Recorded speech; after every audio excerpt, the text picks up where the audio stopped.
Aí eu tive que falar para assim, meu filho, eu matei o filho.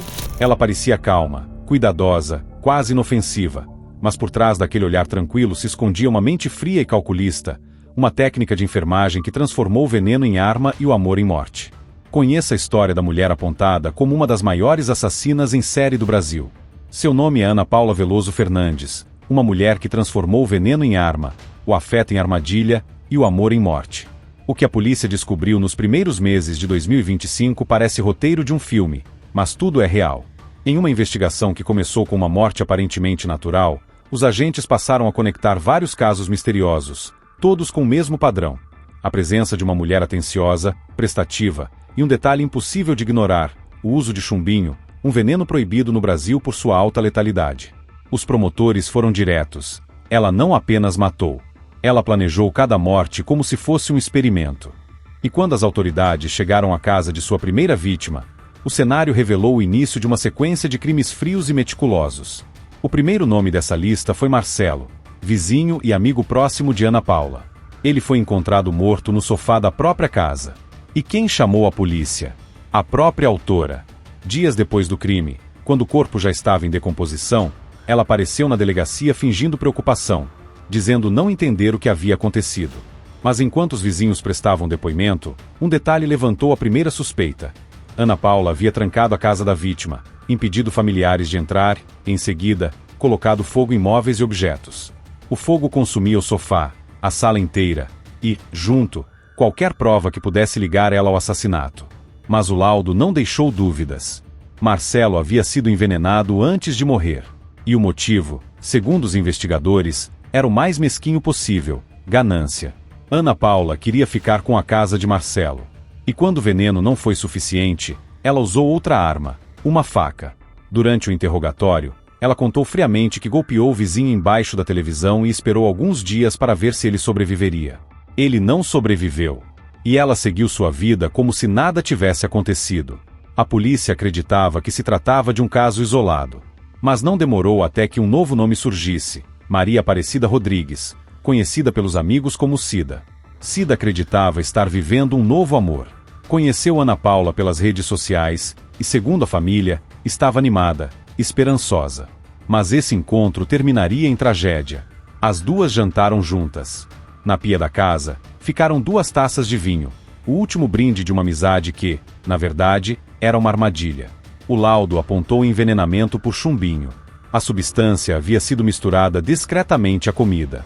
As testemunhas lembram que, no dia anterior, as duas haviam passado o dia inteiro juntas. E no dia seguinte, Ana Paula voltou à casa da vítima dizendo que só queria pegar roupas para doação. Permaneceu ali por horas, sorrindo, conversando com os vizinhos, sem demonstrar qualquer emoção diante da morte de Cida. A própria família começou a estranhar quando ela foi até a delegacia registrar um boletim de ocorrência por preocupação. Era um comportamento estranho, quase ensaiado. E foi justamente essa falsa inocência que acendeu o alerta definitivo na polícia. O delegado responsável decidiu investigar se outras pessoas haviam morrido após contato com Ana Paula. E a resposta veio rápido. Em São Paulo, outro homem apareceu morto, também depois de um encontro com ela. Dessa vez, um estrangeiro, um tunisiano chamado Eider. A cena era idêntica: jantar, bebida, mal-estar súbito e morte em poucos minutos. Durante as investigações, o irmão da vítima foi categórico: essa mulher matou Eider. E ele estava certo. Ana Paula confessou que comprou o milkshake que Eider tomou pouco antes de morrer. Ela descreveu o momento com naturalidade, como quem comenta um detalhe sem importância. Nenhum arrependimento, nenhuma hesitação. Com o tempo, o padrão ficou evidente. Todas as vítimas confiavam nela. Amigos, parceiros, conhecidos. E em todos os casos, o veneno era o elo final. Mas a história estava prestes a se tornar ainda mais perturbadora. Porque Ana Paula não agia sozinha. Durante as buscas, a polícia encontrou provas de que ela mantinha contato constante com outra mulher envolvida nos assassinatos, a própria irmã gêmea, Roberta. E nos celulares apreendidos, as duas trocavam mensagens em código, mencionando pagamentos, nomes e datas. Elas comentavam execuções como se fossem tarefas domésticas. A cada descoberta, o caso ganhava uma nova dimensão. O que começou como uma simples suspeita de envenenamento agora parecia uma série de assassinatos meticulosamente planejados, conectados por um mesmo rosto, uma mesma voz e o mesmo sangue. A pergunta que ecoava entre os investigadores era simples e aterrorizante: quantas pessoas Ana Paula realmente matou? Após a descoberta das primeiras vítimas, a polícia percebeu que Ana Paula não apenas matava, mas fazia questão de controlar cada detalhe da morte. Cada ação era meticulosa, calculada, quase cirúrgica. E o que mais chocava os investigadores era a aparente normalidade com que ela se apresentava diante de familiares, vizinhos e autoridades. Todos os crimes apresentavam um padrão claro: conexão afetiva, controle do ambiente e aplicação de veneno de forma silenciosa e letal. Era como se cada vítima fosse escolhida por proximidade, confiança ou interesse pessoal, garantindo que Ana Paula tivesse liberdade para executar os crimes sem levantar suspeitas. E então surgiu o caso que chocaria ainda mais o Brasil: Neil, pai de Michele, amiga próxima de Ana Paula. A investigação revelou que a própria filha da vítima havia fornecido veneno para Ana Paula. Ela viajou ao Rio de Janeiro, ficou dias na residência da vítima, e durante uma refeição, misturou o chumbinho na comida. Horas depois, Neil estava morto. Não havia pressa, não havia hesitação, apenas execução pura, planejada e cumprida com precisão. Enquanto o país tentava compreender a dimensão desses crimes, a polícia descobriu outro fator que tornava o caso ainda mais perverso. Ana Paula contava com a cumplicidade de sua irmã gêmea, Roberta.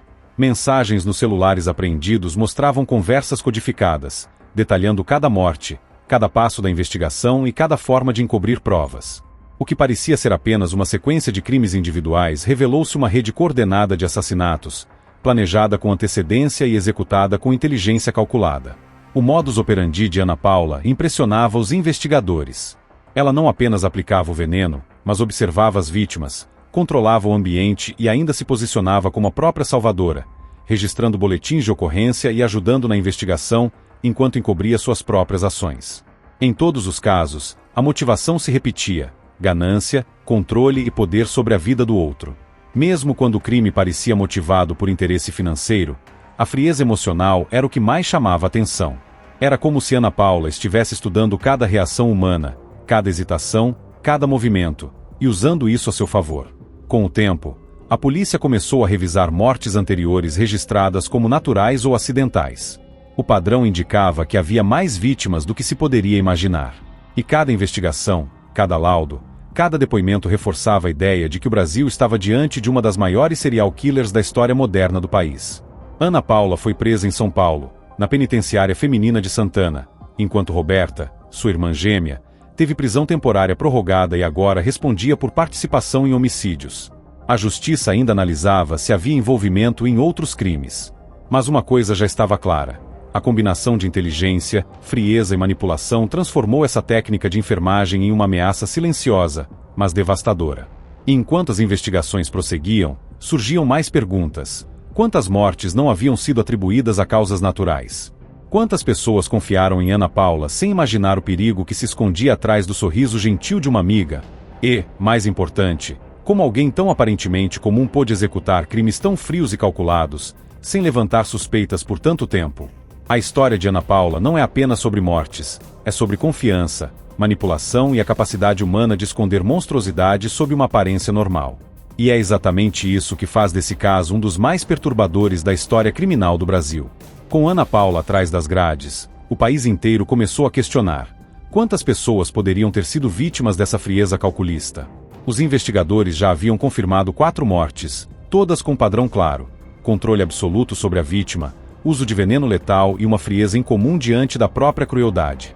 A prisão de Ana Paula aconteceu em São Paulo, na penitenciária feminina de Santana. Roberta, sua irmã gêmea, permaneceu detida no primeiro DP de Guarulhos, inicialmente em prisão temporária, depois prorrogada e transformada em preventiva. Mensagens nos celulares das duas revelavam a extensão da cumplicidade, códigos, detalhes sobre cada morte, planejamento minucioso. Não se tratava de crimes isolados. Era uma rede de execução fria e metódica, cuidadosamente estruturada. Os investigadores também decidiram revisar casos antigos, mortes anteriormente registradas como naturais ou acidentais. O padrão de envenenamento, a precisão e a ausência de arrependimento reforçavam uma realidade assustadora. Ana Paula poderia ter muito mais vítimas do que se imaginava. Durante os interrogatórios, sua frieza impressionou até os mais experientes policiais. Quando questionada sobre o primeiro assassinato, o vizinho Marcelo, ela descreveu os detalhes sem hesitação, detalhando cada passo como se fosse apenas uma rotina do dia a dia.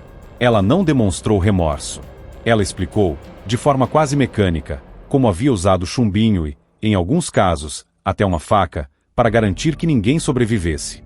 O mesmo padrão se repetiu em Maria Aparecida e em Eider. Em ambos os casos, ela se aproximava das vítimas, ganhava sua confiança e, sem levantar suspeitas, aplicava o veneno.